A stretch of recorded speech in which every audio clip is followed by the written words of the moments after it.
Assalamualaikum warahmatullahi wabarakatuh. Bismillahirrahmanirrahim. Alhamdulillahirabbil alamin. Wa bihi nasta'inu ala umurid dunya waddin.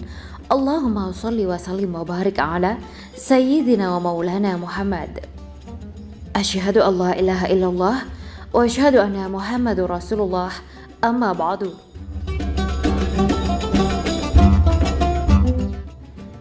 Peristiwa Muharram. Raja Fir'aun tenggelam di lautan. Mulutnya disumpal oleh malaikat Jibril dengan lumpur.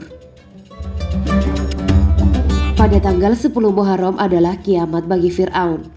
Ia ditakdirkan mati tenggelam bersama pasukannya di Laut Merah. Pada detik-detik kematiannya, Fir'aun menyadari kebenaran Nabi Musa dan hendak bertaubat. Malaikat Jibril menghalanginya dan menyumpal mulut Fir'aun dengan lumpur laut. Jibril sangat membenci Raja Fir'aun karena kesombongannya. Kisah tentang kebencian Jibril pada Fir'aun tersebut diceritakan dalam hadis yang diriwayatkan Tirmizi dalam kitab tafsir bab dari surat Yunus 4:287. Hadis ini disahihkan Sunan Tirmizi. Diriwayatkan Jibril telah memberitahu Rasulullah SAW pada saat Fir'aun tenggelam. Dia berkata, "Aku percaya bahwa tidak ada Tuhan selain Tuhan yang dipercayai oleh Bani Israel." Lalu Jibril menyumbat mulutnya dengan lumpur laut sehingga dia tidak bisa berucap kalimat tauhid. "Wahai Muhammad, seandainya kamu melihatku mengambil lumpur laut, lalu aku suapkan di mulutnya karena aku takut rahmat mendapatinya," ujar Jibril kepada Rasulullah. Jibril khawatir dia meraih rahmat Allah dan tobatnya diterima. Peristiwa ini diabadikan di dalam Al-Quran. Allah Subhanahu wa Ta'ala berfirman, "Dan kami memungkinkan Bani Israel melintasi laut, lalu mereka diikuti oleh Fir'aun dan bala tentaranya karena hendak menganiaya dan menindas mereka. Hingga bila Fir'aun itu telah hampir tenggelam, berkatalah dia, 'Saya percaya bahwa tidak ada Tuhan melainkan Tuhan yang dipercayai oleh Bani Israel, dan saya termasuk orang-orang yang berserah diri kepada Allah.'" Quran Surat Yunus ayat 90.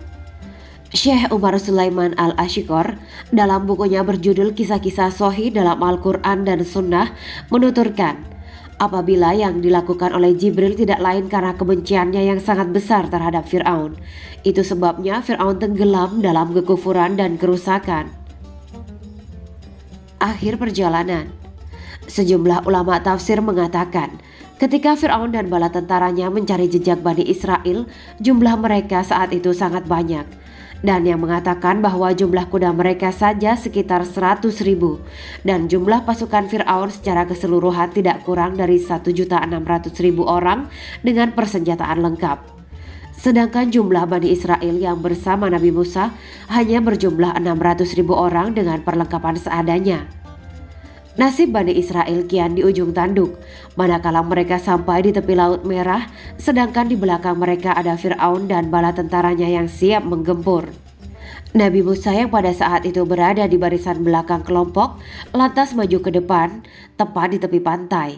Beliau berkata, "Disinilah aku diperintahkan oleh Allah Subhanahu wa Ta'ala." Bani Israel hanya diam mematung seraya melihat lautan dan ombaknya yang melambai-lambai. Sebagian dari mereka khawatir bahwa ini adalah akhir perjalanan mereka, bahwa Fir'aun beserta tentaranya akan segera menyusul dan membinasakan mereka. Kondisi mencekam tersebut untungnya dapat diatasi dengan arahan Nabi Musa alaihissalam. Ketika Fir'aun beserta bala tentaranya mulai mendekat dengan segala macam senjata dan suasana semakin genting, Allah Subhanahu wa Ta'ala kemudian berfirman kepada Nabi Musa sebagaimana tercatat dalam surat Asy-Syu'ara ayat 63. "Lalu kami wahyukan kepada Musa, pukullah laut itu dengan tongkatmu, maka terbelahlah lautan itu dan setiap belahan seperti gunung yang besar. Lautan pun terbelah layaknya dua buah ngarai yang di tengahnya ada jalan tak berujung." Allah Subhanahu wa Ta'ala lantas memerintahkan Nabi Musa dan Bani Israel untuk melaluinya sesegera mungkin. Mereka senang sekaligus takjub dengan pemandangan luar biasa yang mereka lihat itu, dan semua terjadi atas izin Allah Subhanahu wa Ta'ala. Hal ini juga membuat keimanan dan kepercayaan mereka semakin mantap. Setelah seluruh rombongan Bani Israel sampai di seberang, Nabi Musa awalnya ingin memukulkan tongkatnya lagi agar lautan kembali seperti sedia kala, sehingga Fir'aun beserta bala tentaranya terhenti dan tidak bisa mengejar mereka. Namun hal ini dilarang Allah Subhanahu wa Ta'ala melalui firman-Nya, dan biarkan laut itu tetap terbelah, yakni biarkan apa adanya. Ketika sampai di tepi pantai, awalnya Fir'aun sedikit ragu dan takut karena melihat fenomena yang begitu menakjubkan, yaitu terbelahnya laut. Namun setelah beberapa saat, sikap sombongnya kembali muncul. Ia berkata, "Lihatlah oleh kalian semua, bagaimana lautan ini terbelah supaya aku dapat menyusul para budakku yang melarikan diri dan membangkang dari negeriku." Fir'aun dan bala tentaranya kemudian melintasi lautan. Tatkala mereka berada di tengah-tengah, Allah Subhanahu wa Ta'ala memerintahkan Nabi Musa untuk memukulkan tongkatnya ke laut dan beliau melakukannya. Maka tenggelamlah Fir'aun yang sombong itu beserta bala tentaranya. Tidak ada seorang pun dari mereka yang selamat dari peristiwa tersebut. Bukan sembarang raja. Fir'aun memang bukan sembarang raja. Ia tercatat sukses memimpin Mesir. Pembangunan infrastruktur maju pesat, dan selama dinasti Fir'aun, Mesir mengalami puncak kejayaannya. Fir'aun adalah gelar Raja Mesir. Kerajaan Mesir diperintah selama sekitar 3000 tahun oleh puluhan dinasti. Satu dinasti terdiri atas sejumlah Fir'aun.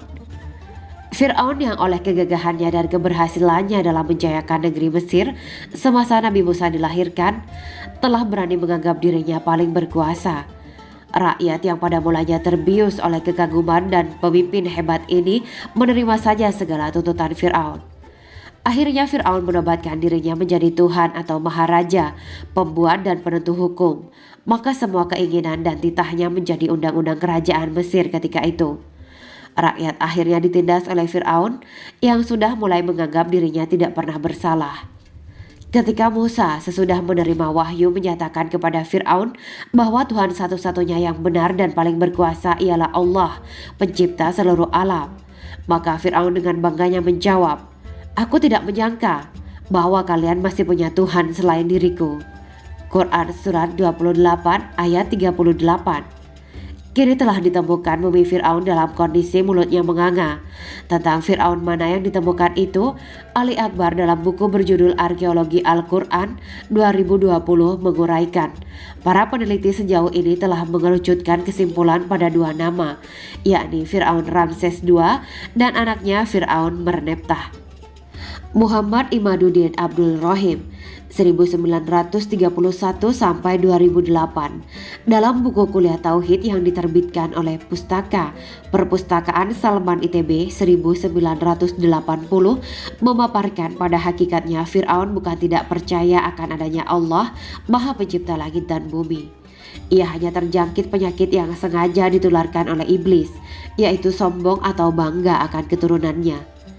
Fir'aun sebenarnya percaya akan adanya Allah Maha Pencipta, tapi di samping itu ia ingin mempertahankan statusnya sebagai satu-satunya pembuat dan penentu undang-undang atau ilah bagi negeri dan rakyat Mesir. Demikianlah kisah Islami yang bisa kami persembahkan pada kesempatan ini.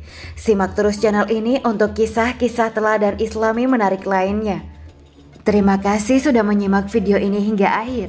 Semoga para sahabat bidadari surga senantiasa diberkahi hidupnya oleh Allah Subhanahu wa Ta'ala dan dibahagiakan di dunia maupun di akhirat kelak oleh Allah Subhanahu wa Ta'ala.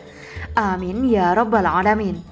Wa akhiran, wabillahi taufiq wal hidayah. Wassalamualaikum warahmatullahi wabarakatuh.